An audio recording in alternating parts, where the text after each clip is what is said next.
Former Pakistani Prime Minister Imran Khan and his supporters are marching on the capital to call for early elections. They started the 380-kilometer walk to Islamabad in the eastern city of Lahore. Officials say the protesters will be barred from entering the capital. Khan stepped down after losing a no-confidence vote in April. He's been charged with corruption, but says the allegations are part of his opponent's efforts to keep him out of politics. Well, Kamal Haider has more on this from Lahore. Imran Khan has started his long march from the provincial capital of the Punjab in Lahore. This is Liberty Square, where thousands of people have gathered. They were listening to the former Prime Minister Imran Khan.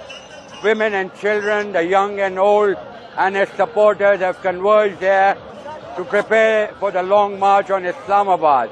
Now, speaking at the rally, the former Prime Minister singled out the country's intelligence chief, saying that he has become political. He's requested the army chief to take action.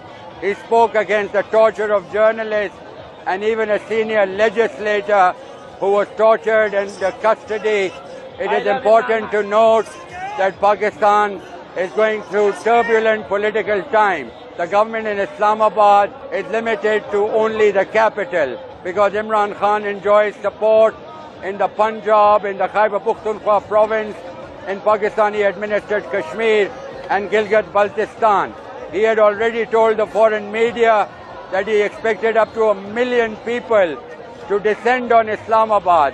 But he's also assured everyone that this is going to be a peaceful march, that they will not go into the red zone in Islamabad, and said that this is their struggle for freedom. God has blessed Khan with everything and anybody could dream of.